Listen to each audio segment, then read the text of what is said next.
Bu, Pak, anak-anak yang seperti itu tuh salahnya siapa toh? Kita. Misalnya ada kerikil di depan, saya tanya yang dilakukan orang tua zaman sekarang.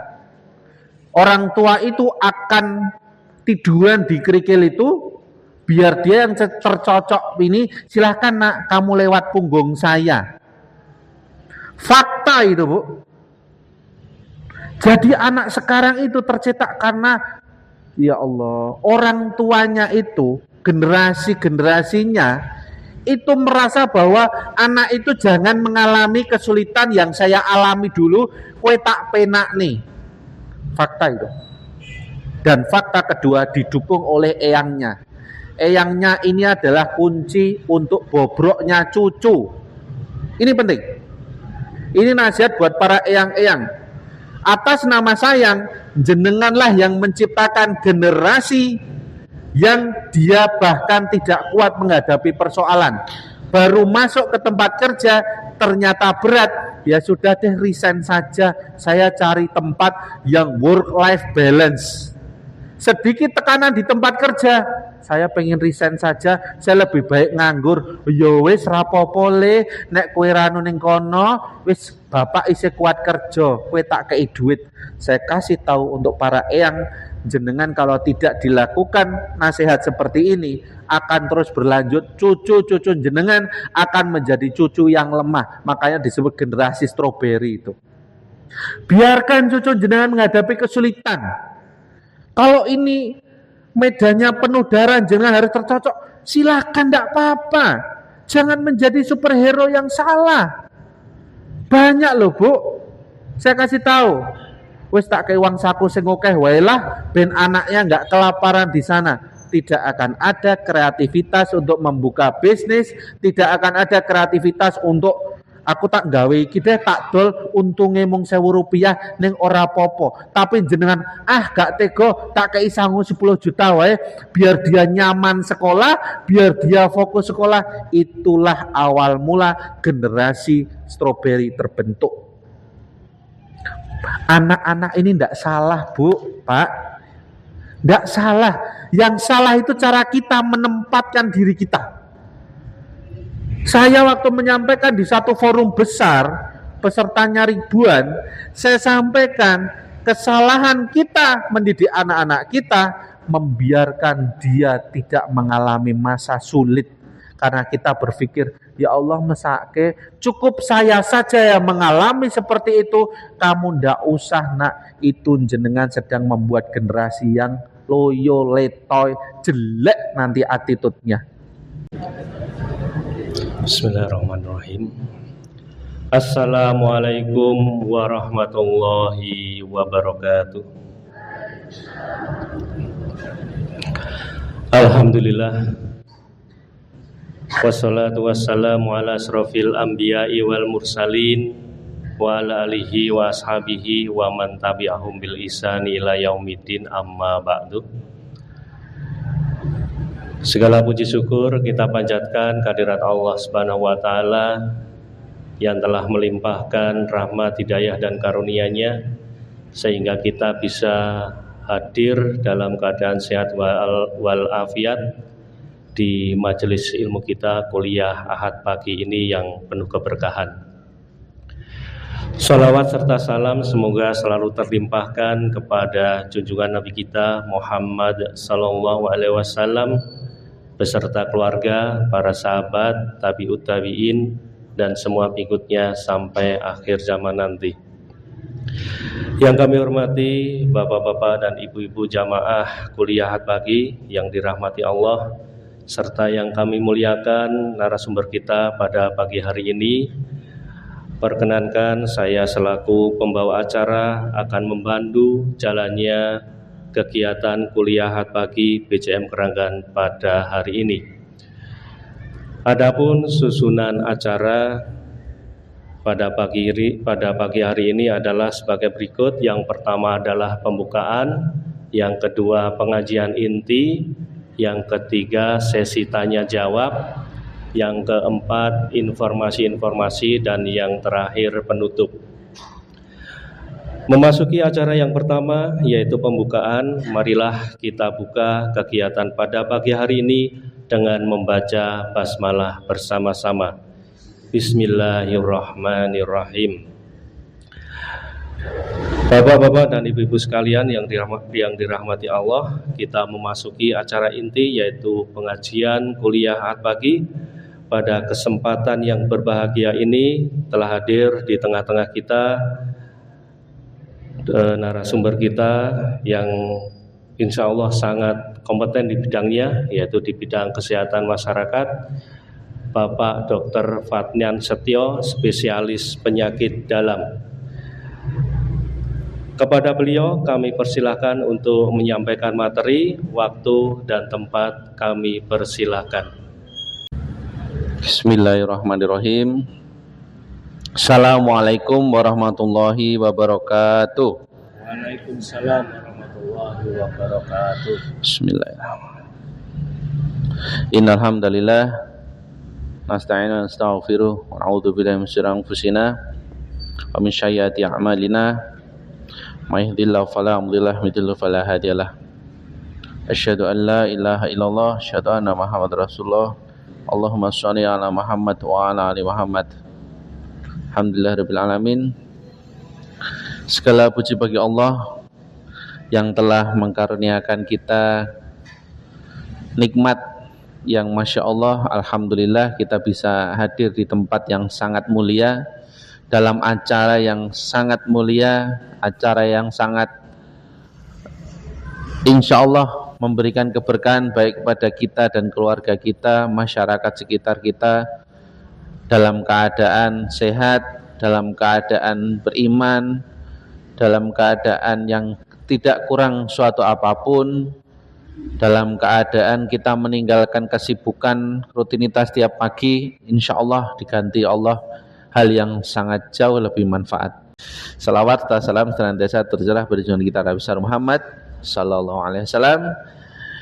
Alhamdulillah, mudah-mudahan kita termasuk salah satu umat yang mendapat syafaat dari Rasulullah sallallahu alaihi wasallam. Amin. Kali ini saya akan menjelaskan suatu hal yang ini saya temui dan banyak sekali saya temui akhir-akhir ini. Jadi apalagi minggu lalu. Jadi saya menemukan beberapa fenomena, walaupun ini sudah berlangsung lama dan fenomena ini cukup sering mungkin jenengan temui juga. Apa itu fenomenanya? Seorang ayah maupun ibu yang takut ditinggal anaknya. Masih sering jenengan jumpai enggak? Jadi anaknya itu cuma dua, yang satu itu merantau, tinggal anak perempuan. Harapannya dia pengennya anak perempuan itu nikah, tetapi tinggal deket sama dia atau bersama dia. Pernah enggak? Akhirnya anak perempuannya sampai usia 34 tahun enggak nikah, Bu. Karena calon-calonnya itu pengennya bawa anak perempuannya, akhirnya enggak disetujui orang tuanya. Dan orang tuanya akhirnya sakit-sakitan. Kenapa? Akhirnya bertengkar dengan anaknya. Bayangkan, seorang anak perempuan yang katanya orang tuanya sayang, tetapi seluruh laki-laki yang meminangnya itu ditolak gara-gara mau membawa anak perempuannya. Nyuwun ngapunten, ini bukan 1-2 orang saja yang saya temui. Apa alasannya? Yang pertama, lah nanti kalau bapak ibumu ini sakit, sopo sing nunggoni ning rumah sakit, sopo sing ngrawat, sopo sing iso dijaluki tulung kalau orang tuamu ini butuh bantuan. Apa kowe kira mesakne karo wong tuamu to? Kowe engko dadi anak durhaka loh. Saya kasih tahu, inilah orang tua durhaka yang sebenarnya. Dia melawan salah satu perintah dalam agama. Jika datang seorang laki-laki seagamanya bagusnya bagus, lah kok ditolak hanya karena alasan yang tidak syar'i sama sekali. Ini sering saya temui dan saya selalu mengerus dada. Kenapa ya Allah? Ternyata padahal orang tuanya pendidikannya pendidikan tinggi, Bapak Ibu. Dan inilah alasan ini yang membuat saya segera membuka laptop. Oh, ini saja yang saya sampaikan. Nanti waktu mengisi di keranggan, saya baru mengisi outline-nya. Baru saya waktu istirahat setelah tindakan endoskopi, saya nyicil. Oh ya, ini saya ngetik. Nanti slide kedua saya ngetik lagi. Sekarang takut lupa. Kenapa? Fenomena ini sebenarnya juga dialami di sekitar kita, dan mungkin panjenengan sendiri di sini juga memiliki riak-riak terpendam yang seperti itu juga. Jika itu ada, mohon maaf, kita latihan untuk berdamai. Makanya saya mengambil topik ini, nanti saya garis bawahi satu kata yang itu maknanya Masya Allah, ini obat dari segala macam penyakit dan membantu banyak penyembuhan, yaitu kata tumakninah. Kata ini saya bredel itu saya coba kaji lagi. Ini lebih dari sekedar tenang, ini lebih dari sekedar sunyi, ini lebih dari sekedar fokus, lebih dari sekedar diam. Jadi kata tumakninah ini, Masya Allah, jenengan bisa tanya deh di banyak AI itu, tumakninah itu Masya Allah. Kenapa itu diperintahkan? Dan kata ini pasti muncul dalam hal ibadah, nggih. Ibadah dilakukan tumakninah. Saya tanya sama jenengan, apakah itu dikhususkan untuk sholat saja? Enggak. Kita sudah tahu kalau laki-laki bekerja itu ibadah enggak? Seorang perempuan memasak itu ibadah enggak? Perlu tumakninah enggak? Kata tumakninah untuk kita yang yang awam dengan kata itu, merasa tumakninah itu dipersempit sekali konteksnya hanya dalam hal sholat. Padahal hidup kita ibadah, jenengan jalan ke sini ibadah, naik motor ibadah, bekerja ibadah. Kata ini dimasukkanlah ke dalam setiap aktivitas.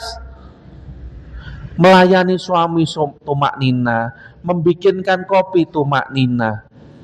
Jadi kata ini siapa yang mempersempit? Kita. Kita merasa bahwa tumakninah itu hanya dalam hal ritual, dalam hal sholat.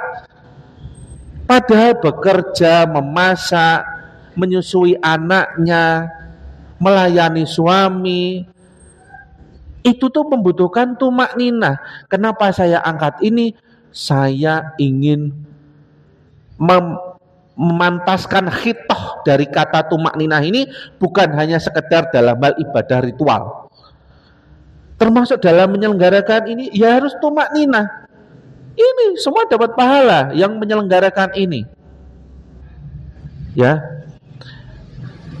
Kenapa saya tercetus kata itu? Saat kemarin saya melakukan tindakan IRCP namanya.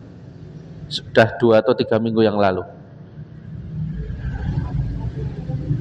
Guru saya, waktu saya melakukan di belakangnya, beliau bilang, Fatnan, tenang.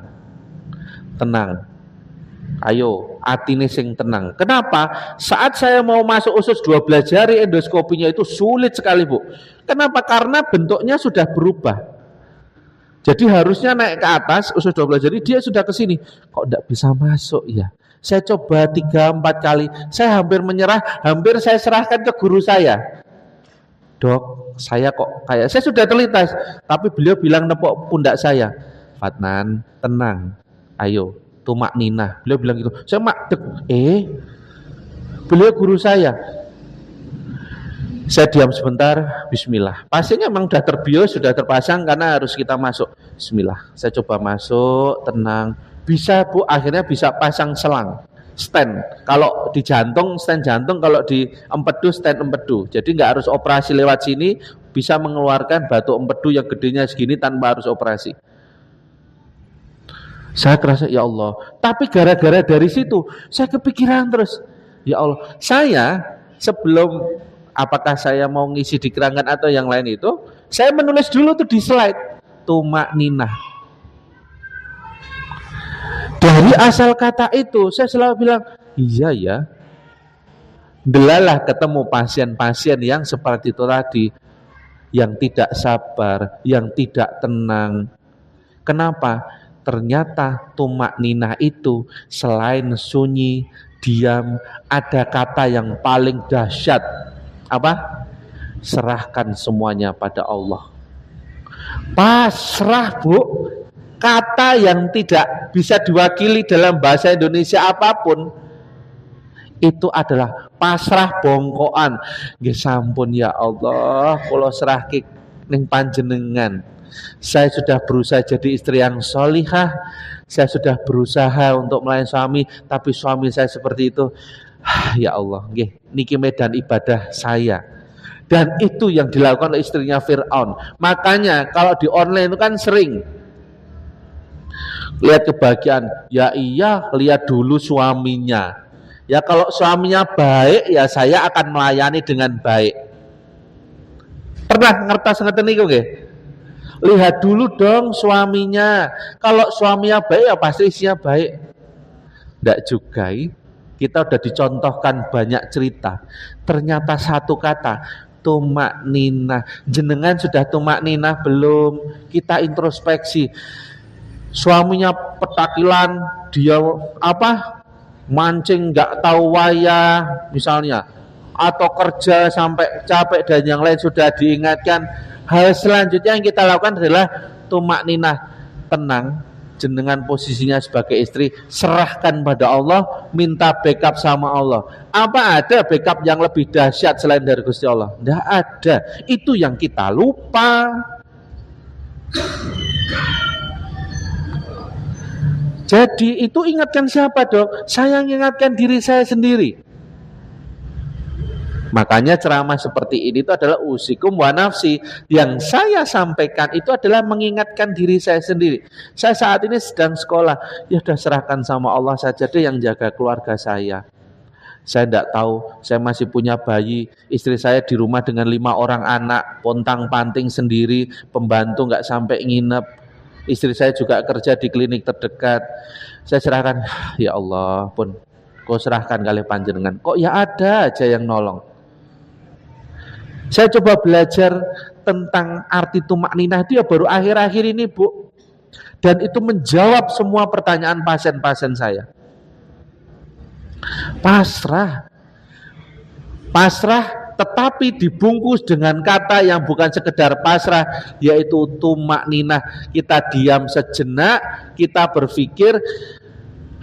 Kalau di dalam operasi, kalau jenengan di sini ada tenaga medis, coba sebelum operasi itu ada namanya time out, Bu.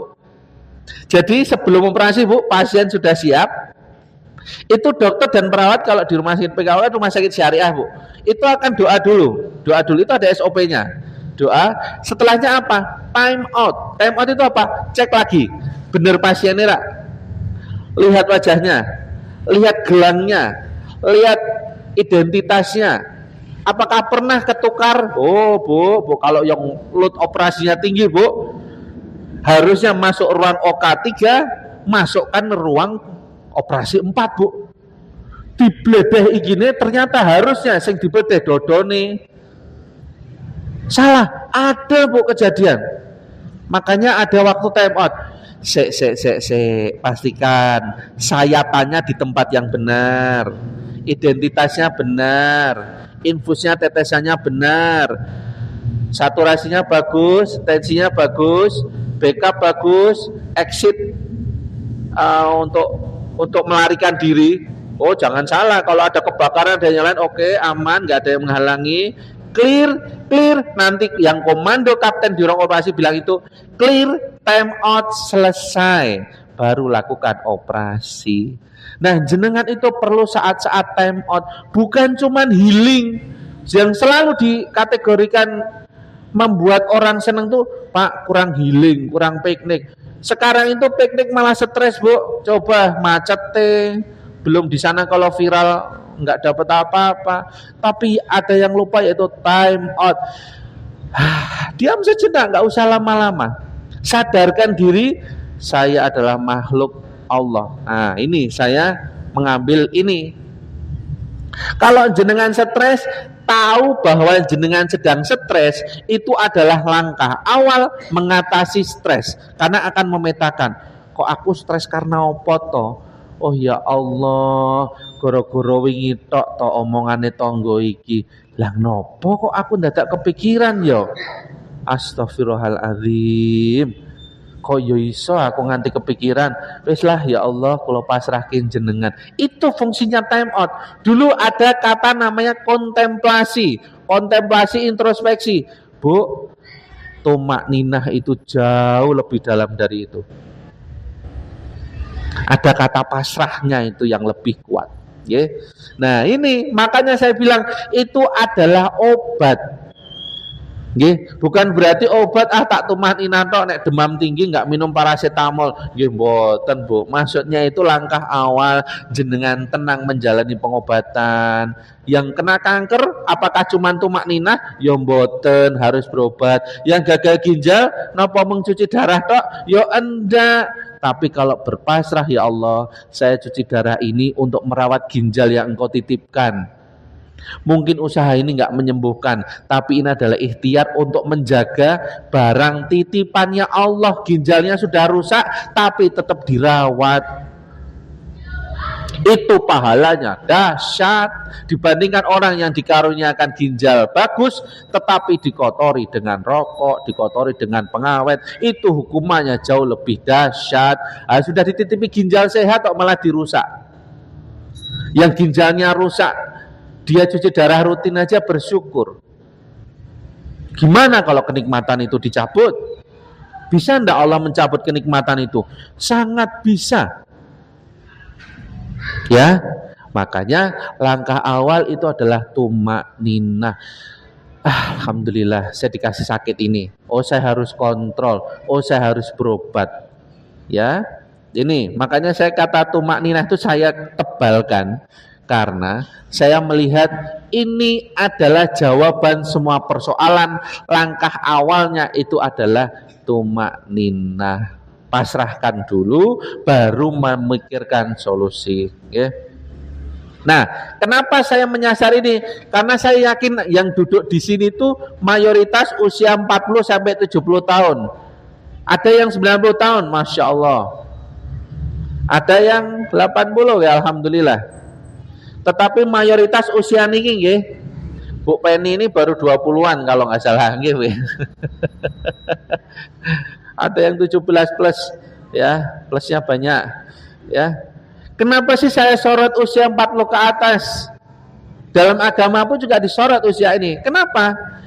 Fungsi fisiknya sudah mulai turun. Mudah capek, mudah pegal, mudah kesel, mudah emosi. Makannya sudah menurun. Dulu kalau makan 3 porsi, sekarang setengah porsi sudah kenyang. Nggih. Nah, sudah menjelang pensiun yang usia 58. Ngonek bar pensiun arep ngopo, masa ongkang-ongkang. Lah nek uripe isih dawa. Mau ngapain? Ya. Terus masa depan keluarga, anaknya kok urung rabi wis yamene, mau diapakan? Dijodohne karo sapa, golekne dengan siapa? Mulai itu pikiran-pikiran yang dulu tidak pernah terbayang. Padahal ini menjadi sumber stres yang awal akan menumpuk, ya, dan akan membebani pikiran dan akan memicu penyakit apa? Darah tinggi. Akhirnya orang stres, makanya biar ngurangi stres minum kopi. Yang masalah bukan kopinya, Bu, tapi gulanya. Orang kalau bikin kopi gulane setengah dewe. Yang masalah, makanya saya bilang saya tidak melarang kopi, silahkan. Yang saya larang adalah gulanya itu banyak, Pak. Kalau kopinya jenengan 1 gelas bonus sabun colek itu segini, gulanya itu bisa 1/4 sendiri loh. Sehingga yang dirasakan bukan pahitnya kopi, tapi kopi manis. Bu, seumur-umur kopi itu tidak ada yang manis. Sehingga yang berbahaya bukan kopinya itu menyehatkan, tetapi gulanya. Sehingga muncullah penyakit-penyakit generatif. Tetapi manfaat gula, Mak, dari hasil penelitian itu menurunkan stres. Makanya ada orang ketergantungan gula. Kalau nggak manis nggak mau minum. Karena dengan minum itu jadi lebih tenang, seperti endorfin, seneng. Tapi kalau usia jenengan lebih dari 40 tahun tidak dikurangi konsumsi gulanya, yang terjadi mengundang banyak penyakit. Yang awalnya dari stres tadi itu. Stres, ngopi, ngone awan yang ngopi neh, sore ngopi neh, terus terakumulasi gula di dalam tubuh. Ya, ini dinamika usia 40-70 tahun ini rawan kalau tidak dipersiapkan dengan baik. Jangan merasa, oh saya berpendidikan tinggi dok, saya orang kuat, saya prajurit TNI, saya polisi. Lawang yang kena gula aja banyak kok yang berpangkat. Jangan salah. Tidak ada istilah kuat itu dalam penyakit. Ya, bahkan seorang yang hebat pun, saya selalu menawarkan, jenengan kerso terkena infeksi hepatitis B, tidak mau. Katanya kuat. Tidak ada Pak yang mau kena penyakit. Sehingga usia 40 ke atas ini menjadi riskan dan rawan kalau tidak dipersiapkan dengan baik. Ya, daya tahan terhadap stresnya itu sudah turun. Nah, ini adalah asbabun nuzul dari kata tumak ninah.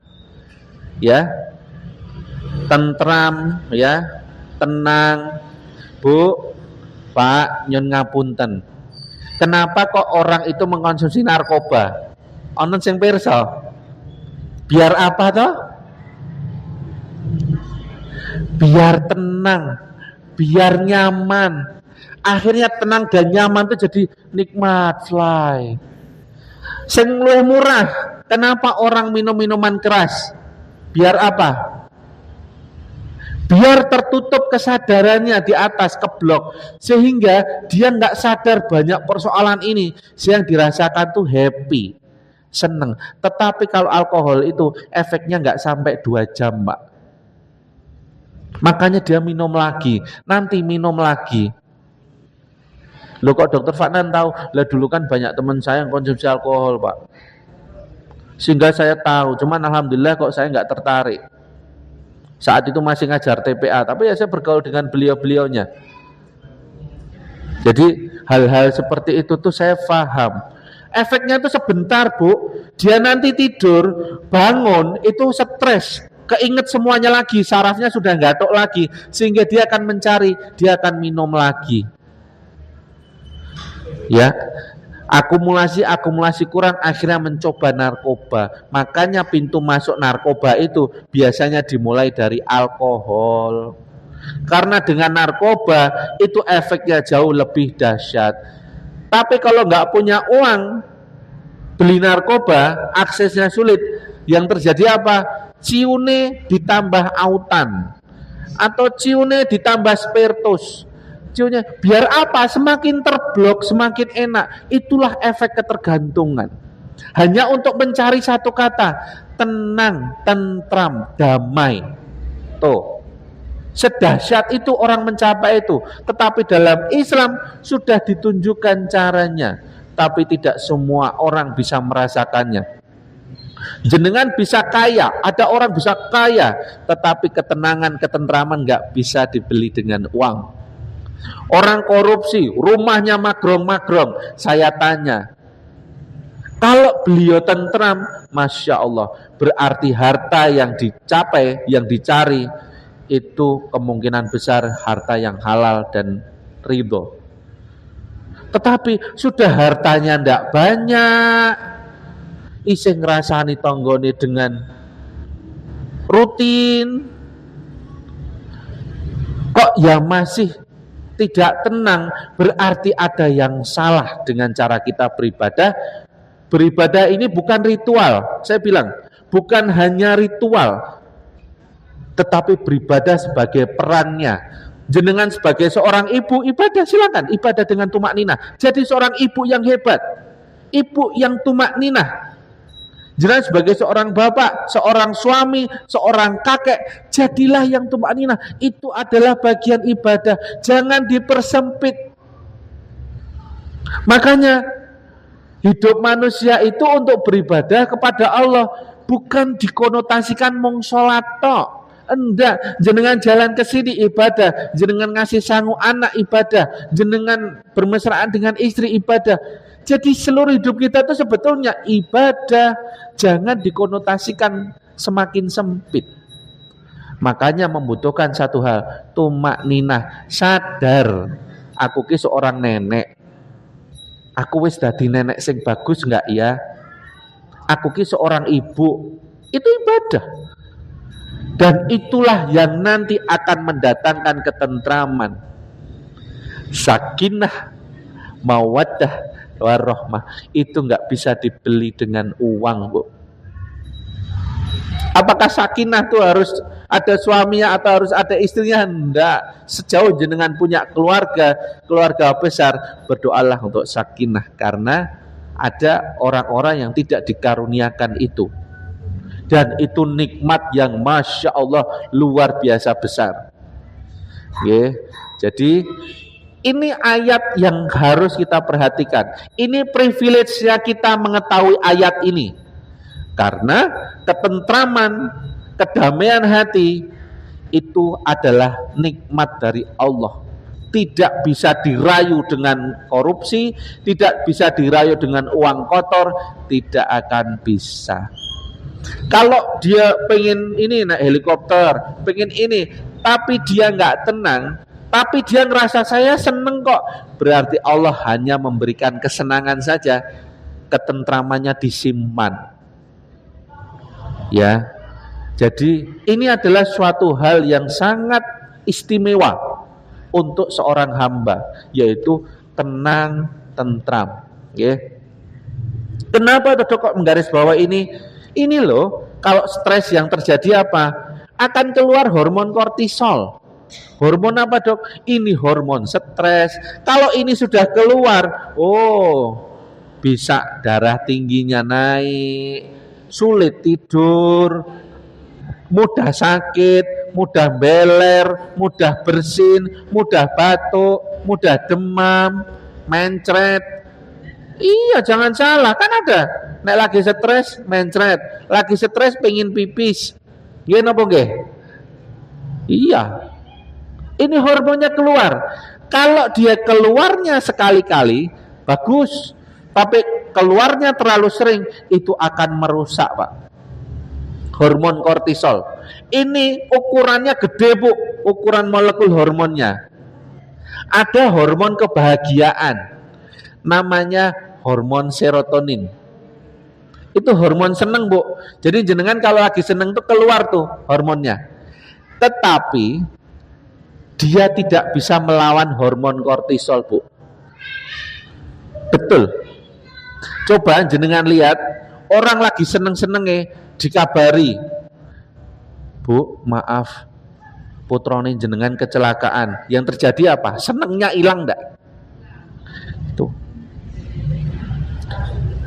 Coba jenengan lagi sedih berkabun dikabari, Mbak, jenengan itu hadiah mobil ini tapi suaminya meninggal. Kira-kira seneng enggak? Enggak bisa. Ini tuh suatu hal, dan kenapa dikeluarkan hormon kortisol? Gusti Allah itu bukan tidak sayang, bukan, karena ini menyeimbangkan. Hormon kortisol itu hormon waspada. Hormon yang dikeluarkan saat keadaan red alert, ada alarm, ada stres. Jadi kalau bencana-bencana itu, ini MDMC sebenarnya harus tahu ini.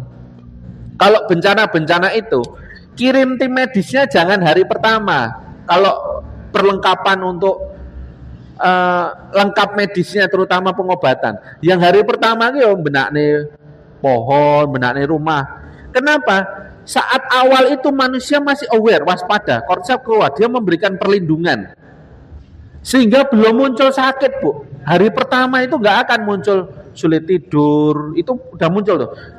Penyakit gulanya munggah dan nanti. Setelah hari kelima, hormonnya mulai turun. Disitulah penyakit bermunculan, mulai diare, mulai tensinya naik, gulane jedet, ya, mulai sering nangis. Jadi hari-hari awal itu dia keluar, ini hormon waspada. Makanya waktu saya ingat dulu waktu gempa di Jogja, kita dikirim ke Bantul itu, yang diinstruksikan oleh dosen saya di UNS itu, wes kira rasa nggawa iki, penting nggawa apa? Pampers, nggawa ini, pakaian dalam dan yang lain. Oke. Lah, enggak bawa obat-obatan, Dok. Rasa nanti tim kedua yang bawa itu. Oke, kita berangkat. Kita bawa senggot jahit ini di rumah sakit Bantul. Ingat sekali. Saya dari pagi tidak mandi itu, berangkat dari Solo, tidak ada bensin sama sekali karena sepanjang jalan pom bensin itu retak-retak sehingga nggak berani itu. Sehingga kita bawa bensin itu sampai pelosok itu. Di sana banyak misionaris, Pak. Kita kalah telat. Mudah-mudahan nanti ke depan kalau ada hal, mudah-mudahan juga nggak ada yang seperti itu ya. Kita harus bergerak cepat sampai pinggir pantai. Wah, itu mereka pesta di sana itu, banyak yang murtad hanya karena mie instan dan bantuan. Ada itu sampai ceritanya viral itu. Nah, kita masuk nggak boleh, nggak diizinkan. Jadi pas saat itu yang dibutuhkan bukan itu, bukan obat-obatan, nanti dulu. Setelah hari kelima lah, mulailah mencret, mulailah pusing, flu, pilek. Nah, karena hormonnya sudah turun. Hormon ini melindungi, walaupun ini sebetulnya hormon stres. Tetapi kalau stres itu terjadi terus-menerus, menimbulkan penyakit yang berat. Makanya time out dulu, istirahat dulu setelah sholat. Aku lagi stres rayo. Oh iya, aku lagi kepikiran anakku wingi mangkat. Kabare piye yo? Piye ya carane ngatasi? Oh ya wis tak nulis wae. Nanti tak tanyakan nek ono telepon. Jadi dipetakan masalah yang lagi dipikiran jenengan. Jangan malah disampaikan dan diungkapkan ke tetangga, ke teman, enggak usah. Itulah maksud dari curhat karya Allah tuh, bukan berarti jangan sholat dikira lama, ya Allah, kemarin anak saya telepon. Bukan kayak di film, Bu. Itu film Indosiar itu ya memang kayak gitu. Tapi maksudnya jenengan itu bukan berarti dalam episode sholat isi nganggo rukuh, isi ndur sajadah, jenengan ungkapkan semuanya ke Allah. Bukan, selesaikan salatnya, jenengan sambil masak atau yang lain sambil curhat sama Allah. Itu kan lagi ibadah jenengan. Jangan dipersempit curhat sama Allah tuh hanya setelah sholat. Jenengan masakkan untuk suami itu adalah bagian dari ibadah yang panjang. Itu aja curhat sama Allah. Ya Allah, kemarin tuh anak saya sambil ngerajangi lombok, ngerajangi macam-macam itu, bawang, sambil curhat sama Allah, enak itu. Ya, jadi jangan dikecilkan curhat sama Allah tuh hanya saat sholat. Enggak, jangan. Hidup kita itu ibadah. Masa dikerdilkan hanya curhat sama Allah saat sholat? Ya enggak. Masalah kita tuh lebih banyak dari sekedar itu. Itu sampaikan aja sama Allah sambil masak, sambil nyetir ke tempat kerja, demi mil sendiri ya enggak apa-apa curhatnya sama Allah, daripada kita sampaikan ke tetangga, daripada kita sampaikan ke teman kerja. Ngapain? Dia juga punya masalah sendiri, Bu. Saya kasih tahu satu rahasia yang membuat jenengan harus sadar. Jenengan cerita masalahnya ke tetangga, saya kasih tahu 0% beliau akan mendengarkan jenengan dan menanggapi. Saya kasih tahu ini. Tidak berguna. Kenapa? Dia sendiri juga punya masalah. Coba jenengan kalau diceritani masalah tonggone utang duit 1 juta, jenengan dengarkan enggak? Hah? Wingi aku kapusan ini. Jenengan responnya gimana? Hah? Coba jenengan sampai rumah, apakah jenengan akan mikir persoalan tetangganya? Makanya enggak penting. Tidak penting jenengan cerita ke tetangga. Lah Dok, saya butuh, kalau dalam ilmu psikologi itu curhat ke orang. Curhatlah kepada profesional, kepada psikolog, psikiater. Itu jelas solusinya. Kalau pada tetangga, dia punya masalah sendiri. Kalau pada psikolog, pada psikiater, dia jelas. Oh, ibu ini nggak perlu obat, butuh cuman psikoterapi. mainkan alam bawah sadar biar bisa tenang menghadapi. Mungkin profesional ini tidak bisa menyelesaikan masalah hutangnya jenengan, tetapi beliau akan menunjukkan rasa tenang mencari tahu dan langkah-langkah yang bisa ibu ambil. Selesai. Makanya jenengan kalau curhat ke sesama teman, sesama pengurus aisyah kek, sesama tetangga, nggak penting bu. Dan bagi orang lain persoalan jenengan nggak penting. Saya buka saja di sini. Saya kalau diceritani ono dicurhati teman saya lagi gini, alah aku yang di masalah dewe kok gagas masalahmu. Itu yang ada di hati semua orang. Jadi cerita aja sama Allah. Panjang perjalanan, ya Allah tadi itu, ya cerita aja. Enak kok. Allah tuh dekat kok. Lebih dekat dari tetangga kita, lebih dekat dari suami kita. Ya, curhat saja. Wah enak. Dok, apakah kayak gitu menyelesaikan masalah? Enggak. Tetapi masalah awal dari sisi tumak ninah itu sudah teratasi. Langkah awalnya itu sudah tenang. Lega toh? Perempuan itu 20.000 kata per hari. Laki-laki 5.000, kebanyakan di batin. Makanya laki-laki sering serangan jantung daripada perempuan itu, karena kalau laki-laki persoalan semuanya di batin. 4 kali lipat Pak laki-laki terkena serangan jantung dibanding perempuan Pak. Kenapa? Kita jarang curhat kali orang atau curhat dengan Allah. Kita jarang, semua disimpan sendiri. Kenapa? Laki-laki itu punya naluri hero, pahlawan. Jagoan cerita karo wong. Pak, terbukti serangan jantung kita lebih banyak Pak. Cerita aja sama Allah, apa adanya, sambil jalan ke sini cerita, ya Allah ini anak saya. Nah, gitu aja. Itu akan melampiaskan kebutuhan keluar katanya. Ngaten Bu ke? Pernah ada yang nyampaikan kayak gini? Belum pernah, saya yakin. Saya lihat yang viral-viral itu enggak ada kok. Yang ada malah mengikuti standar TikTok. Anak-anak zaman sekarang tuh ngeri sekali loh. Punya suami harus yang kayak gini gitu. Ya, hati-hati.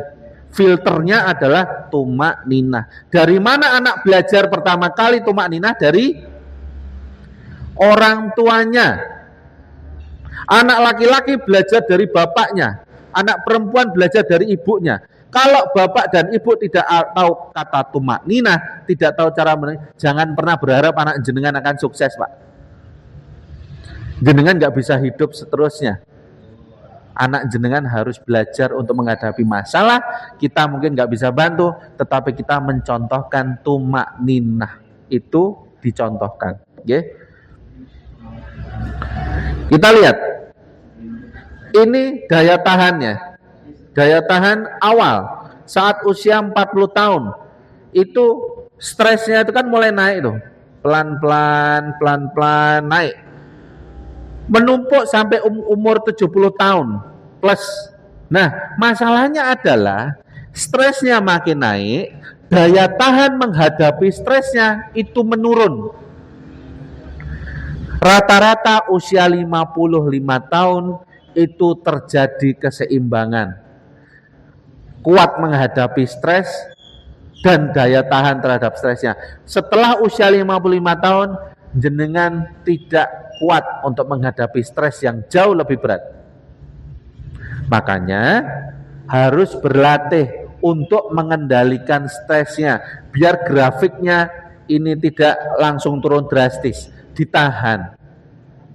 Oke, jadi ini menjadi penting untuk kita ketahui bahwa daya tahan terhadap stres kita itu menurun seiring usia. Sadar dulu seperti ini. Umur 70 tahun tidak akan bisa menghadapi persoalan yang mungkin terlalu berat untuk usianya. Tetapi harus belajar sejak usia 40 tahun ya untuk menghadapi stres.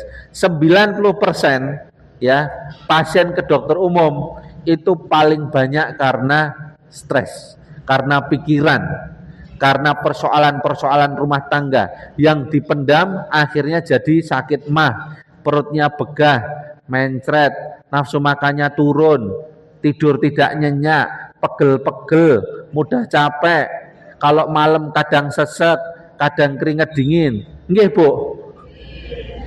Nggih Pak? Nggih. Kalau kepikiran putrane ngoten niku saged sare nyenyak mboten Pak? Enggak bisa. Ya. Jadi ini penting 90% ya.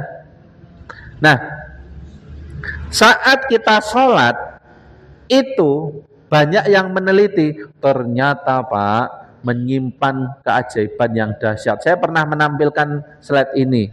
Saya tidak tahu di sini atau bukan ya. Jadi saat kita sujud itu aliran darah ke otak itu akan naik.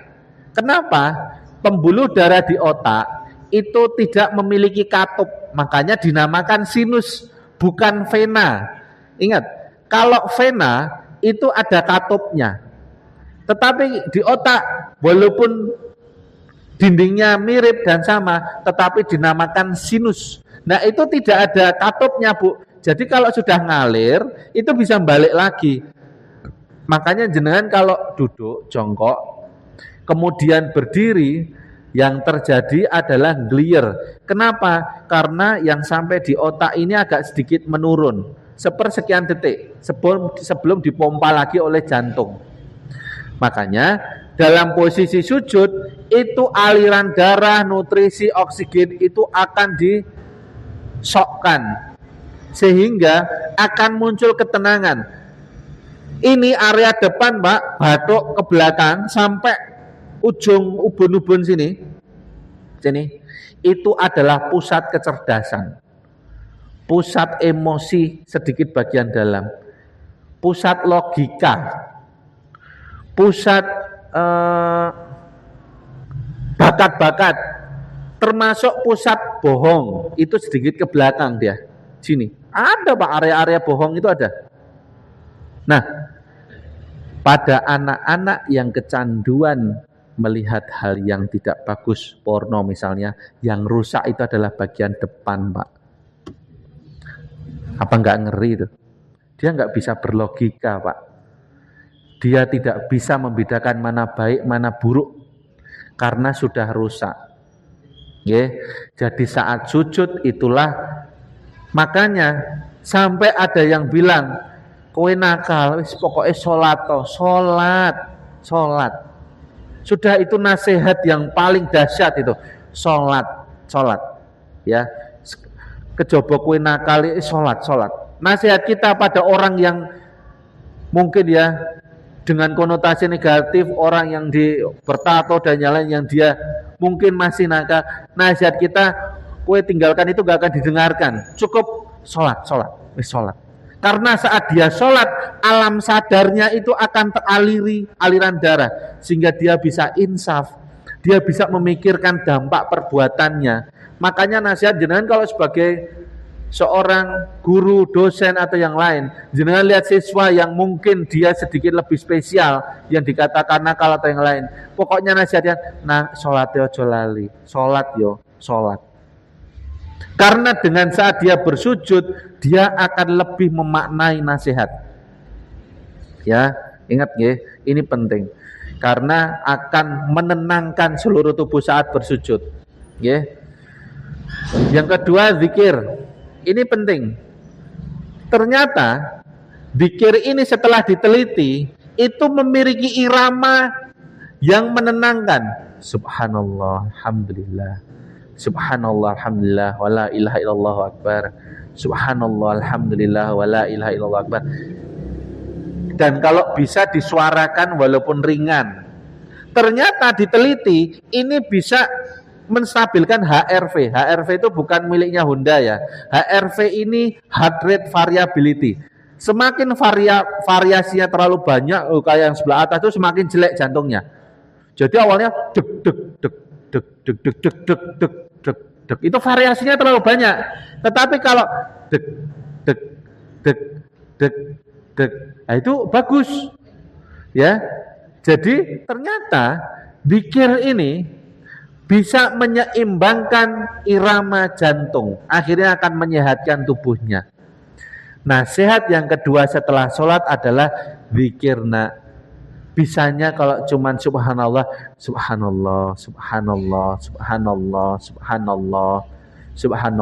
gitu. Ya, zikir yang paling bagus itu dalam keadaan tenang. Tapi kan kadang kita juga berzikir tapi dalam keadaan marah. Coba jenengan lihat anak jenengan ngotori lantai, itu dikirnya jenengan gimana? Astagfirullahaladzim, gitu nggak ya? Iya. Iya. Akhirnya kesannya dikir itu untuk apa ya? Pelampiasan. Ya Allah ya Robbi, kok koyong ngene gitu kan? La ilaha illallah, anak sapa anak jenengan. Ya. Jadi kalau lihat kayak gitu, yang harus dilakukan apa, Bu? Apakah langsung di-loss-ke? Ternyata yang dilakukan adalah time out. Ini para ahli sudah sepakat. Kalau melihat sesuatu yang dahsyat di rumah, kita harus time out. Tenang. Astagfirullahaladzim. Coba jenengan nanti praktekkan sendiri. Saat jenengan lihat anak atau cucu jenengan mainan kosmetik sampai kemana-mana, sampai luber, sampai jenengan habis beli bedak kemarin tercecer gitu, jenengan pas lihat gini dulu. Astagfirullahaladzim. Nanti rak beda responnya. Anak jenengan pasti setelah itu, Bu, maaf Bu ya. Oh ya, ya Allah, ini berkajian wingi, wis ngumpul ke. Tapi saat menghadapi itu jenengan akan lebih tenang. Ingat nggih, time out. Jadi saat kondisi jegrek gitu, gitu. Jadi diam dulu sebentar, jangan disampaikan. Makanya jangan pernah berdiskusi dengan suami atau istri dan memutuskan sesuatu dalam keadaan marah. Jangan pernah. Time out dulu. Tarik nafas. Kalau perlu 3 kali. Gitu. Setelah itu, gimana Tondo ini dipakai apa? Mau mainan apa? Gitu. Jenengan kalau lihat rumah saya, Bu, Masya Allah, Bu. Sampai teman saya, Bu, desain interior, itu main ke rumah saya. Mas, rumah dokter kok kayak gini? Penuh coretan, mulai dari ruang tamu sampai ini. Ya Allah, Bu, jenengan tahu tangan itu teplak-teplak di rumah saya, Bu. Teman saya bilang gini, opo pilih wis tak gratis ke, tak desain ke. Saya bilang, enggak. Nanti saja kalau anak-anak wis gede kabeh, silahkan jenengan garap rumah saya.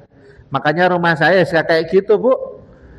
Ya, beda dengan rumah-rumah yang lain. Jadi penuh dengan coretan, penuh dengan tempelan gambar, penuh. Ya sudah, memang seperti itu anak-anak. Ya. Jadi ini penting. Jadi kami sudah berdamai, saya dan istri, melihat jenengan tahu slime, Bu. Slime, oh itu bisa sampai ke dinding atas, Bu. Slime dilemparan ke atas, teplok gitu. Aduh, ini kalau saya bersihkan sekarang, Bu, kira-kira seminggu lagi ada lagi nggak? Saya bilang ke saya, wes Landa, sebulan sekali aja deh bersihkannya. Besoknya sudah nambah sebelah sana, lempar ke atas, teplok gitu. Kadang, ya Allah, ya sudah seperti itu. Kita nikmati saja. Kita ibadah kok, dititipi makhluk-makhluk yang kita nggak bisa bikin hidungnya, nggak bisa kita bikin rambutnya, nggak bisa kita bikin telinganya kok. Sudah ada yang punya kok. Ya sudah dititipkan ke kita, ya insya Allah ya sudah kita rawat sebaik-baiknya. Kita kalau dititipi mobil sama Pak Prabowo aja diresiki tenanan, Bung, mobil Pak Prabowo plus mobil MBG. Nah, misalnya nanti viral saya, nggak apa-apa. Itu mesti dijogo tenanan nih kok. Diresiki itu aja mobil. Coba kalau manusia yang punya otak dititipkan ke kita, ya sudah, tugas kita mendidik dengan baik. Selebihnya serahkan sama Allah. Ya, ini saya angkat karena hampir 90% dampaknya. Bagaimana toh Dok untuk biar tenang? Nah, ini saya juga belajar ini. Jangan dikira saya tidak belajar. Yang pertama, istirahatnya harus berkualitas. Bu, Pak, kapan terakhir kali jenengan bangun tidur rasanya nyaman? Alhamdulillah, ya Allah. Allahu Akbar, enak gitu. Kapan terakhir kali seperti itu? Kalau sudah lama, berarti jenengan sedang stres, sedang ada pikiran yang berat. Berdamai dulu, tadi time out dulu, petakan masalahnya, selesaikan perlahan. Yang kedua, nutrisi. Pastikan yang masuk ke tubuh jenengan, istri dan anak-anak, pastikan thayyib. pastikan halal. Kalau ada hal yang tidak benar, buang. Itu susah dok, susah. Uang haram itu menarik Pak, tetapi itu menjerumuskan, hati-hati ya. Kemudian makanan selain thayyib, selain halal, sehat Pak. Hamburger itu thayyib dan halal Bu, tetapi kalau berlebihan jadi jelek ya. Jadi ada kriteria satu, yaitu sehat, pastikan makanannya sehat. Kemudian silaturahim ya, seperti ini itu membuat suasana jadi nyaman di hati Bu. Jadi kalau jenengan sekarang masih bergemuruh, ya mungkin salah satu cara mengikuti kajian seperti ini sedikit bisa meredakan. Mungkin tidak bisa menyelesaikan masalah jenengan, tetapi setidaknya bisa menurunkan tensi di hatinya. Yang terakhir doa dan tawakal. Ini terakhir loh Bu, ingat ya, terakhir loh, doa dan tawakal. Loh dok, doa kok enggak yang pertama Bu? Allah sendiri menyampaikan kalau hidup ya sudah seolah-olah akan hidup selamanya. Lewat Rasulullah bilang gitu, bersabda seperti itu. Kalau misalnya sholat besok akan mati, maksudnya itu ditaruh di terakhir. Jadi kalau ada masalah, lakukan hal-hal selain doa, selain sholat, lakukan hal yang lain, silaturahim, gizi yang thayyib, istirahat yang berkualitas ya. Ini akan mendukung hidup kita ya, dan inilah yang menimbulkan ketenangan karena akan menguatkan hati. Bagaimana toh caranya? Ya ini setiap salat subuh selesainya ya, salat dzikir ya 10 menit cukup Pak, gak usah terlalu lama juga ya. Dok saya senangnya setengah jam, boleh dok saya 15 menit, silahkan, tiap orang beda-beda. Setelah itu saat duha aktivitas ringan, sholat. Saat maghrib muhasabah ya, hari-hari itu. Isya malam, nah ini jangan lupa wudhu sebelum tidur, ini penting. Nah kalau tiba-tiba ditimbali Allah, kita udah siap ya. Kadang kita saling mengingatkan suami dan istri, kong ojo lali wudhu kong, ngonek kakong riyen sing ditimbali. Nah, ora kowe sik sing ditimbali paling ya wis wudu bareng. Sopo sing ditimbali Gusti Allah, insya Allah akan menunggu di surganya dulu. Kan enak Bu, mesra. Gandengan sebelum ke kamar mandi ya, setelah itu jorok-jorokan, ya lucu. Mbah Kakung Mbah Putri ki lucu-lucu ya. Jadi mau wudu jorok-jorokan, colek-colekan, ya sudah. Kembalikan kemesraan itu. Jarak suami istri itu jangan sok jaim Pak, sok cool, sok kuat, sok-sokan nggak butuh istri, enggak. Ya colek-colek dikit ya boleh, istrinya lagi masak, yang lain ya enggak apa-apa toh, asalkan nggak ketahuan cucunya. Ketahuan cucunya ya ayo yang nguti ya, izin ya, saat momen berdua silahkan, itu surganya jenengan ya. Aktivitasnya apa? Ya sudah, hindari aktivitas yang berlebihan. Kalaupun senangnya jalan ya nggak usah lama-lama, 45 menit itu cukup ya. Peregangan, senam ya. Makanya kemarin kita dari Gemati Lansia itu diundang Dinkes Pak. Saya juga kaget di telepon, dokter boleh mohon izin telepon. Nggih pripun Bu, kami lihat dokter membina perkumpulan untuk lansia. Nggih Bu, kok saya lihat ini viral di karangan ibu-ibu lansia dan juga pralansia. Oh nggih, lah pripun toh Dok? Lah saya bilang, anggota Gemati Lansia itu bukan usia 60 tahun, 45 tahun ke atas. Jadi yang belum lansia wajib ikut. Saat jadi lansia dia nggak kaget, ora uring-uringan dengan bojone, apalagi kalau sudah menopause itu sensitif sekali perasaannya, mudah marah, kaya motor 2 tak, gereng, jadi dik marah, sidik-sidik kepikiran gitu. Kalau tidak dipersiapkan, siapa yang ngopeni, siapa yang mengarahkan. Untuk itulah komunitas ini dibentuk. Komunitas yang jenengan itu bayar ndak? Gratis, Bu. Siapa aja boleh ikut. Yang merasa kurang ilmu menjelang lansia silakan ikut, tapi bagi yang merasa oh saya sudah pinter, saya cukup nggak perlu, ya silakan. Makanya komunitas itu gratis. Lah Dok, dapat konsumsi apa? Kadang dapat makan, kadang ada yang ibu-ibu bawa sendiri, ada yang bawa pete, ada yang bawa. Saya bilang tuh yang bawa pete itu, loh, kok beto pete? Nggih, asam urat kula dhuwur. Lah kok malah dibeto mriki? Ben duwe kanca asam urate dhuwur. Kalau kita lihat ini mulia sekali berbagi.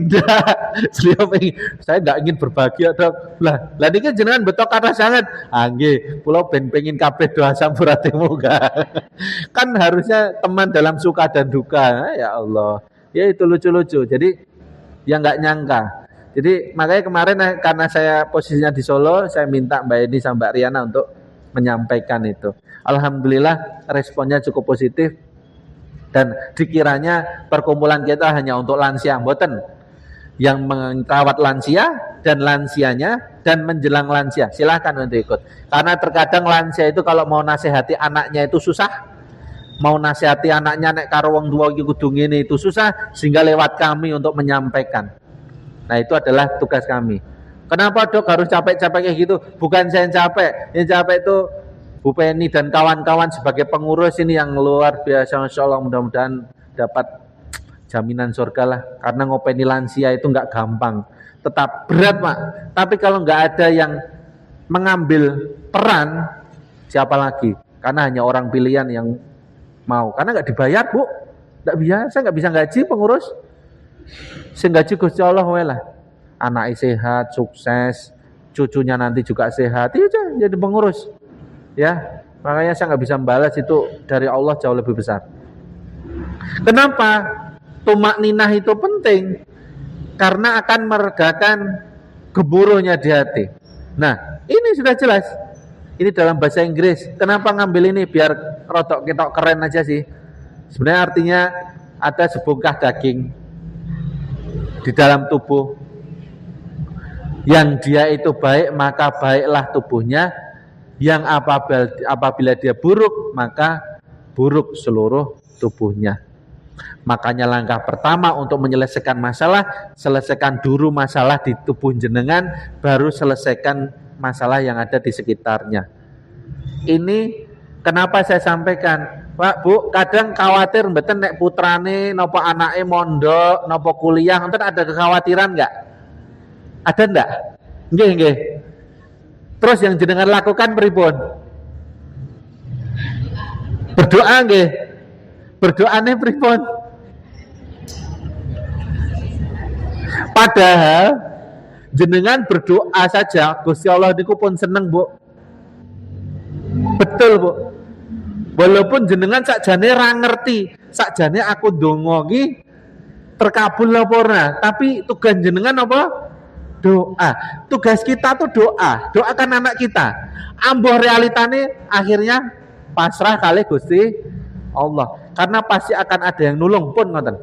Saya punya satu video. Ini bagus ini. Dan mudah-mudahan terjadi juga ke anak-anak jenengan, banyak orang baik yang menolong tanpa sepengetahuan jenengan. Bagi yang sudah lihat ini.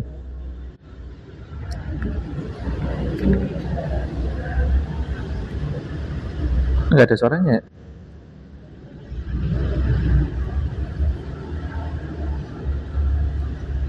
Oh, enggak ada suaranya.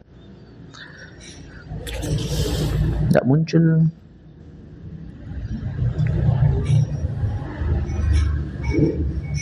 Jadi ini ceritanya si Ari ini punya ibu kos, Pak. Ibu kosnya itu orang Tionghoa. Nih. Dia cerewet, Pak. Isine ngomel wae. Nah, kebetulan ada cewek deketi anaknya jenengan ceritane. Nah, konangan. Nah, gak oleh. Ayo aja pacaran. Nah, pulangnya malam. Ibu kosnya sampai nunggu. Nah, dimarahi. Kenapa? Karena pergaulan di kota Bandung, Jakarta itu cukup berat, Pak. Jogja itu. Nah, dicek itu, disuruh untuk apa? Untuk ngecek minum ciun apa mboten. Nah,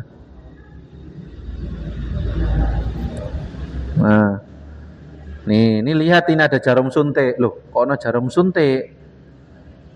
Dilihat, diawasi. Nah, dielingke.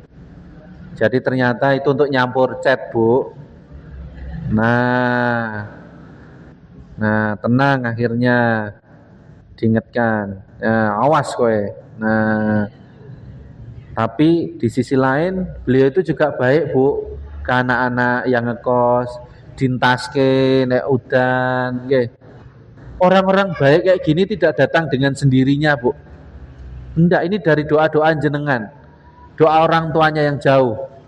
Nih, pas akhir bulan dimasake magic jar, tinggo magic jar. Nih. Ini yang pernah ngekos mungkin ngalami, Bu. Awal bulan nasi padang, akhir bulan makan rendang dalam bentuk mie. Nih kalau sakit, ibu kosnya ini yang merawat. Dia dapat teman kos yang baik, itu karena doa, Bu. Betul, karena doa-doa orang tuanya.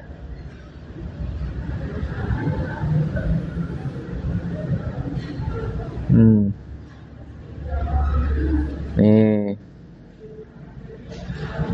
dapat angpau. Saya pernah dapat angpau dari pasien saya nih. Isinya kue keranjang. Nah, ini dinasihati sama ibu kosnya. Karena orang yang paling dekat di situ adalah ibu kosnya. Nah, ini saat wisuda itu orang tuanya bisa datang semua, Bu. Bingung. Dah, besok sama ibu aja naik andong. Nah, wes. Yang lainnya naik mobil. Nah, malu nih. Nah, seneng. Nih.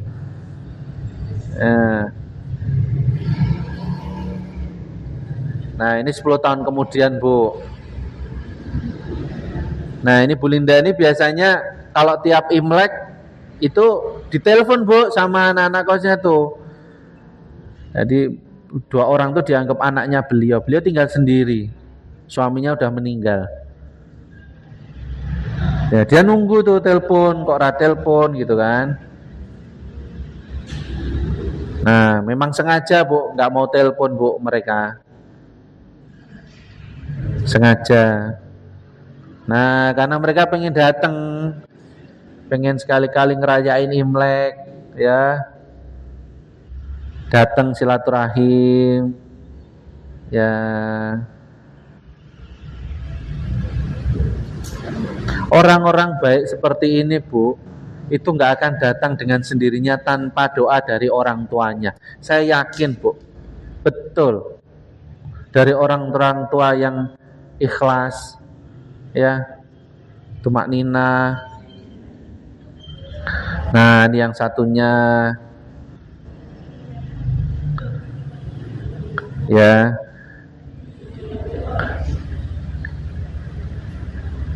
jadi sudah punya anak, sudah punya istri, ini masih jalin silaturahim.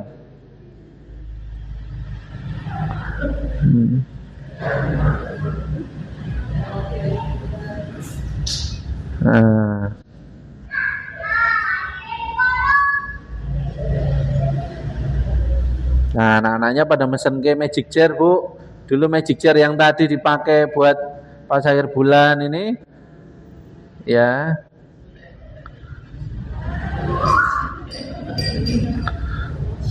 Oh, ternyata dua-duanya belikan magic jar. Jadi magic jarnya ada 2, Bu. Ini dibelikan, Bu, dua-duanya.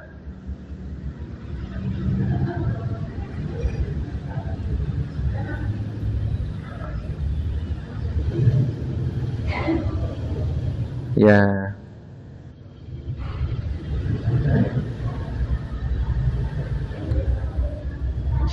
Ya, itu adalah anak-anak. Jadi Ari dari Jawa, Mario dari Ambon. Jadi ini adalah keluarga yang nggak ada pertalian darah. Ya. Nah, ini iklan sih. Cuma itu bagus, Bu. Kenapa saya sampaikan? Karena banyak di antara kita merasa bahwa mungkin kita tuh sebenarnya lebih dekat dengan orang yang tidak menjadi saudara kandung kita, yang suka menolong kita. Nggih napa nggih? Jenengan nek dodolan itu sing nglarisi saudara kandung atau malah justru orang yang tidak kenal. Jangan pernah berharap dengan tetangga atau saudara saat jenengan jualan yang laris itu biasanya malah orang lain, Pak. Ini pernah diteliti oleh seorang psikolog. Ini penting, ini saya sampaikan. Walaupun harus dibantah dengan penelitian yang lain. Kenapa kalau jenengan punya jualan itu justru yang larisi itu malah orang yang tidak kenal dengan jenengan. Tapi orang yang kenal jenengan itu mau minta diskon, harga murah dan lain-lain. Kenapa? Kalau kenal baik, apalagi saudara kandung, itu ada rasa tidak mau tersaingi, penting. Dan ada rasa tidak mau jenengan sukses. Hati-hati, ini benar loh. Betul. Coba buktikan sendiri. Jenengan punya dagangan marneng, coba yang beli paling banyak siapa? Orang yang nggak kenal dengan jenengan. Tapi orang yang kenal jenengan beli nggak? Saya jamin. Ya beli cuma buat formalitas, sekali, 2 kali, setelahnya enggak. Ya, karena disitulah kita berharap pada Allah yang memberikan kita rezeki. Jangan pernah yakin kalau jenengan punya sesuatu, pasti saudara-saudaranya akan mendukung. Di jurnal itu disampaikan, enggak, justru orang lainlah yang akan menolong kita. Makanya jangan berharap banyak, tetapi berharaplah sama Allah. Karena kalau kita sudah merasa sedulurku oke kok, aku 12 bersaudara, enggak, justru orang lainlah yang akan menolong kita saat kesulitan. Kenapa? Allah menggerakkan. Jadi hal-hal seperti itu yang harus kita sadari. Kenapa? Akan memunculkan rasa ikhlas. Alhamdulillah, ternyata Allah lah yang meluruskan, membesarkan rezeki ke keluarga kita. Karena kalau saya sendiri, saya bekerja, karena lewat saya inilah anak-anak saya mendapatkan rezeki yang menjadi haknya. Nanti kalau sudah besar semuanya, mereka punya jalurnya sendiri, ya saya tinggal dengan istri berdoa, ya sudah. Karena itu adalah rezeki saya dan istri. Jadi kenapa saya sampaikan ini? Mungkin Bapak Ibu lah perantara doa-doa itu dikabulkan sama Allah. Anak-anaknya yang kuliah di Jogja, di Semarang, di Solo, di Magelang, di Temanggung itu mendapatkan teman yang baik, mendapatkan ibu kos yang baik, mendapatkan dosen yang baik, mendapatkan bantuan dari teman-teman yang baik.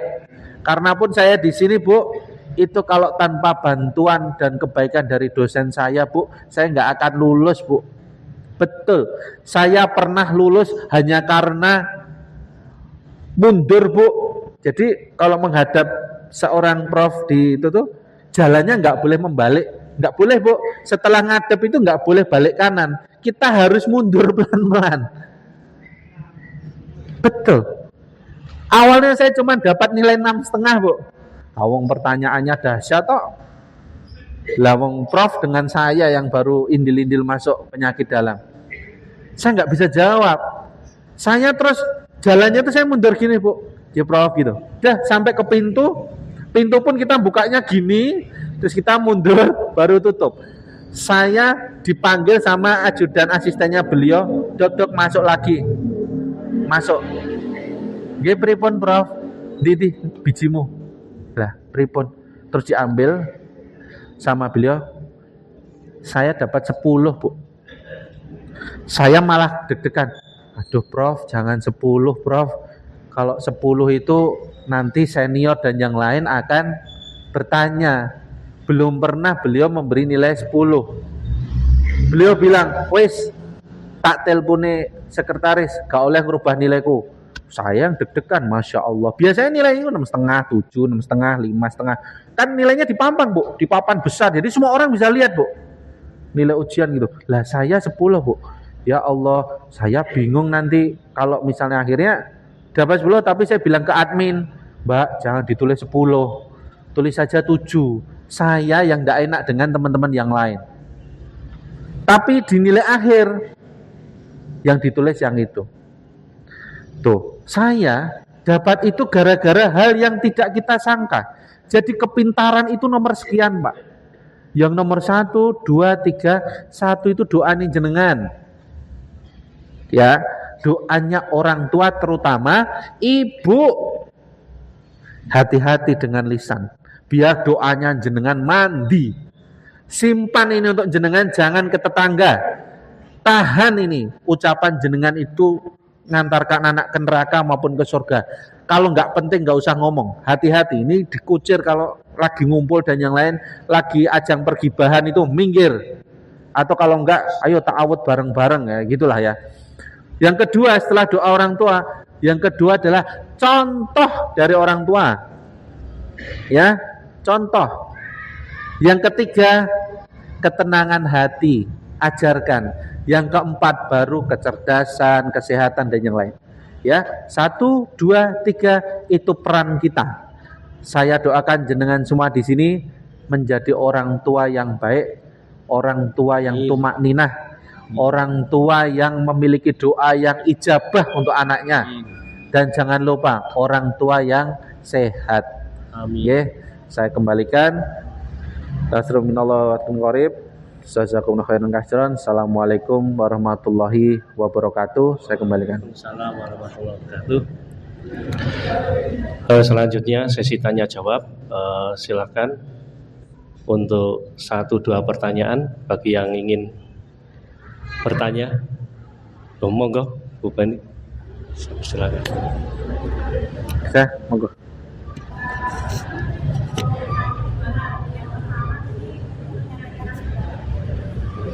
Cek.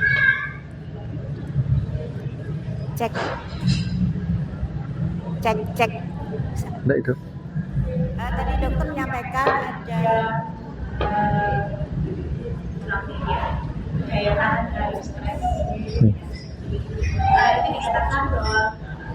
stres itu akan senantiasa, daya tahan terhadap stres itu akan turun seiring dengan usia. Nah, nanti yang sekarang kita melihat generasi muda saat ini, anak-anak remaja, saya seorang guru dan saya melihat mereka itu begitu, mereka menyebut istilah stres itu tidak lagi stres tapi depres kayak gini ya. Jadi seolah-olah lebih gitu ya daripada kenapa fenomena tersebut ada. Kemudian yang kedua, tadi dokter menyampaikan tentang 4 pilar pola hidup pendukung ketenangan. Itu yang pertama fisik. Itu di sini dikatakan ada tidur singkat. Nah, tidur singkat itu kira-kira berapa lama, kemudian apakah bisa dilaksanakan kalau misalnya saya di kantor itu kan tidak ada tempat untuk tidur dan sebagainya, itu dengan cara seperti apa? Terima kasih. Masya Allah, ini memang pertanyaannya orang pinter itu beda ya, luar biasa ini. Bu, Pak, anak-anak yang seperti itu tuh salahnya siapa toh? Kita misalnya ada kerikil di depan, saya tanya yang dilakukan orang tua zaman sekarang. Orang tua itu akan tiduran di kerikil itu, biar dia yang tercocok ini, silahkan nak kamu lewat punggung saya. Fakta itu, Bu. Jadi anak sekarang itu tercetak karena ya Allah, orang tuanya itu, generasi-generasinya itu merasa bahwa anak itu jangan mengalami kesulitan yang saya alami dulu, kowe tak penak nih. Fakta itu. Dan fakta kedua didukung oleh eyangnya. Eyangnya ini adalah kunci untuk bobroknya cucu. Ini penting. Ini nasihat buat para eyang-eyang. Atas nama sayang, jenenganlah yang menciptakan generasi yang dia bahkan tidak kuat menghadapi persoalan. Baru masuk ke tempat kerja ternyata berat, ya sudah deh resign saja, saya cari tempat yang work life balance. Sedikit tekanan di tempat kerja, saya pengen resign saja, saya lebih baik nganggur. Yo wis rapopo le, nek kowe ranu ning kono, wis bapak isih kuat kerja, kowe tak kei duit. Saya kasih tahu untuk para eyang, jenengan kalau tidak dilakukan nasihat seperti ini akan terus berlanjut, cucu-cucu jenengan akan menjadi cucu yang lemah. Makanya disebut generasi stroberi itu. Biarkan cucu jenengan menghadapi kesulitan. Kalau ini medannya penuh darah, jenengan harus tercocok, silakan, tidak apa-apa. Jangan menjadi superhero yang salah. Banyak loh bu, saya kasih tahu. Wes tak kayak uang saku sing akeh wae lah, ben anaknya nggak kelaparan di sana. Tidak akan ada kreativitas untuk membuka bisnis, tidak akan ada kreativitas untuk aku tak gawe iki deh, tak dol untunge mung 1.000 rupiah ning ora popo. Tapi jenengan gak tego tak kei sangu 10 juta wae biar dia nyaman sekolah, biar dia fokus sekolah. Itulah awal mula generasi stroberi terbentuk. Anak-anak ini ndak salah bu, pak, ndak salah. Yang salah itu cara kita menempatkan diri kita. Saya waktu menyampaikan di satu forum besar, pesertanya ribuan, saya sampaikan kesalahan kita mendidik anak-anak kita, membiarkan dia tidak mengalami masa sulit. Karena kita berpikir, ya Allah mesake, cukup saya saja yang mengalami seperti itu, kamu ndak usah nak, itu jenengan sedang membuat generasi yang loyo, letoy, jelek nanti attitude-nya. Ya, ini kesalahan siapa? Kita. Dok, masih bisa dirubah gak? Bisa. Bisa dirubah sejak detik ini. Ya, mungkin akan terkesan menyakitkan, seolah-olah jenengan gak sayang, lakukan perlahan-lahan. Sedikit tega itu ndak masalah. Yo wes le, aku rasa jemput kowe numpak angkot saka kono. Wah, rong tahun numpak angkot, yo wes saiki aku tak rono numpak ojek, engko karo aku numpak numpak angkot, tak ajari. Kalau sekarang enggak bu, antar jemput bu. Bahkan alasan keamanan itu adalah kekhawatiran yang dahsyat, yang terlalu. Ya, oke lah, bukan faktor itu. Yang lain-lain itu terkadang kita terlalu tidak berani. Anak jenengan marahi cucu jenengan akan melakukan pembelaan. Itu juga salah bu. Sebagai seorang kakek atau nenek, jangan mencampuri urusan mendidik anaknya. Ditahan. Ini kan di sini calon-calon eyang, bagi yang belum jadi eyang. Yang sudah jadi eyang, tolong diperbaiki. Kalau anaknya, mantunya marahi cucunya, diam, dikunci. Tugas jenengan adalah menajamkan nasihatnya. Dia tidak boleh coklat hari ini, jangan malah ora popo. Engkau tak tumbas kele yo, iki tak sangoni. Itulah dosa yang sangat besar yang sudah ditanamkan di saham anak cucunya. Ayo para eyang, hati-hati. Apalagi yang jelang belum jadi eyang, kesempatan belajar sekarang. Anak dan mantunya negur manai dengan segala macam cara, asalkan tidak sampai nyabet coba itu masih dalam taraf ini, jenengan diam, pura-pura nggak tahu. Nanti kalau ini jenengan justru, tadi bundamu tuh benar nduk, ayo nurut. Justru jenengan berperan meresonansikan lebih kuat. Eyang juga seneng kok kalau kamu tuh nurut. Eyang akan marah kalau kamu juga seperti itu. Aturannya makan coklat seminggu sekali dan harus sikat gigi. Itulah eyang yang cerdas. Jangan malah rapopo, ngutak kei duit. Lebih banyak yang mana? Ya, cucunya nangis, eyangnya tega enggak? Pak, enggak tega. Wes mau tak jak muter-muter engko jajan ning kono. Padahal hari itu bukan waktunya cucunya jajan coklat dan es krim dibelikan. Oh, sebenarnya kitalah pencipta generasi itu dan sekarang kita sedang memanen. Istighfar Pak Bu, kita yang melahirkan generasi itu. Ya, Glodok berarti kembali lagi ke generasi VOC, itu juga salah. Sekarang ilmu sudah banyak berkembang. Generasi VOC kayak kemarin yang kasus yang membunuh cucunya, aduh, kemarin viral itu. Jadi nggak mau makan, sudah dimasak digebok nganggo gagang sapu Bu sininya.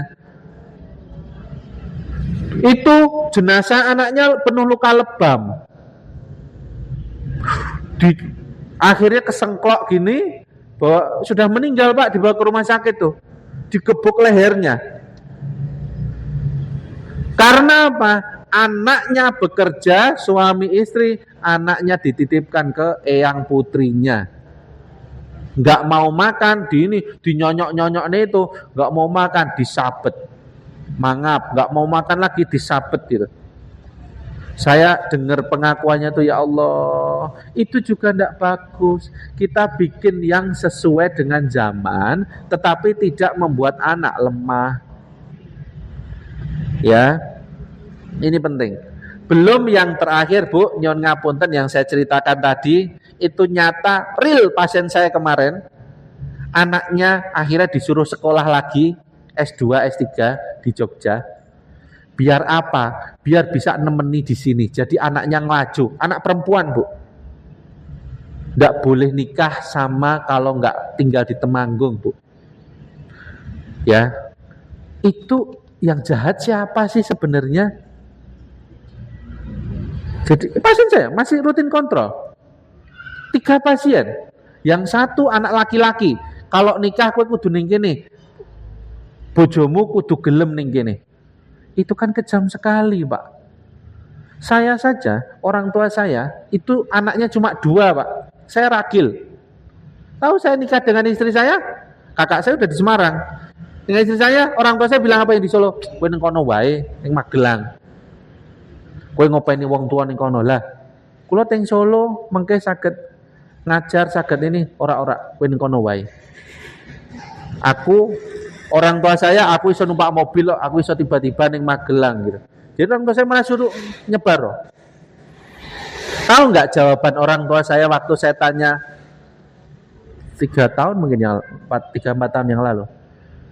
Kowe kira saya khawatir wong loro. Waktu habis selesai sholat Id biasanya ada pengarahan dari orang tua saya. Pak, papa mamamu ki sing ngrawat ning kene iki Gusti Allah. Aku wis ra butuh kalian. Jadi aku tenang ning kene isih sehat. Misale ra sehat, Gusti Allah mesti maringi wong sing gelem nulung. Tetangga-tetangganya Masya Allah Bu, baik perhatian ke orang tua saya. Itulah cara Allah menggerakkan. Jadi jenengan nggak usah khawatir ditinggal anak. Jangan dikekang anaknya. Kowe nek nikah kudu ning kene, nek ora cedak kene. Jangan. Nggih, ternyata pasien saya mengkonsumsi obat dari dokter Ibra rutin, akhirnya mengalami depresi. Depresi itu Bu, ada 4A. Anhedonia, nggak minat dengan kehidupan dunia. Wis lah, aku tak ibadah tok wae. Anergia, mudah lemes, mudah capek. Afek dari wajahnya kelihatan murung, jarang gembira. Itu tanda-tanda depresi, tanda-tanda penyakit, itu butuh obat. Makanya sekarang jenengan belajar senyum, belajar seneng, belajar dipasrahke, biar nggak kelihatan tanda-tanda depresi. Ki murung terus, wit awal pengajian tekan iki bebane berat. Sediluk meleh mungkin stres, ngomong dhewe, geleming, itu bisa terjadi loh, bener loh. Ya, diloske, nggih, penting. Kemudian selanjutnya tadi yang ini ya. Saya dulu belajar hipnotis, Bu. Saya sebenarnya ada gelar hipnotis, Bu. Ada yang mau sini? Kayak gini bisa. Oh. Saya dulu praktek hipnotis, Bu. Hipnoterapi tapi. Jadi saya menghipnotis diri saya sendiri. Saya siang hari tidur 5 menit, Bu. 5 sampai 10 menit. Dalam keadaan duduk. Itu sudah setara dengan 4 jam, Bu, tidur. Benar, Bu? Itu ada. Ada. Nah, coba lihat di YouTube. Tapi memang harus kursus sih. Tapi kalau jenengan sedang kerja sulit, jenengan cukup berbaring sini, duduk saja, sandaran, merem, jenengan pasrahkan, ngomong sama diri jenengan sendiri. Itu kata-kata awal. Misalnya Bu Penny ya, Bu Penny hari ini kan awal positif. Izinkan saya tidur sebentar ya. Kamu tidur sebentar, 5 menit. Dalam hitungan mundur, 10, semakin dalam, 9, 8, 7.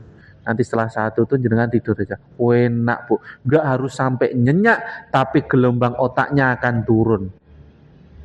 Jangan dikira kalau tidur itu enggak mendengar, enggak. Kalau tidur dengan hipnotis itu tetap mendengar, tetapi setelah bangun, kalau jenengan udah cukup, Bu Penny, yuk bangun dalam hitungan ke-10 melek. 1, 2, 3, 4, nanti sampai 10 melek. Itu fresh, Bu. Ya, itu bisa diajarkan. Ya, saya pernah buka kursus untuk sleeping hipnoterapi. Jadi kita jenengan ingat melakukan itu bukan dalam keadaan terburu-buru. Jenengan lagi masak ya 1, 2, tidak boleh ya. Jadi tidur siang itu cukup 10 sampai 15 menit. Tapi kalau bisa nyenyak nggak usah lama-lama ya. Jadi tidur singkat itu maksudnya menurunkan kinerja otak. Nah, setelahnya akan bekerja lagi lebih fresh. Ini tidak gampang, perlu dilatih. Ya, Bu. Jadi jenengan misalnya sebagai seorang guru ya cari spot-spot yang nyaman, yang nikmat. Saya dulu di rumah sakit saya biasanya cari spot tempat-tempat, oh kayaknya enak.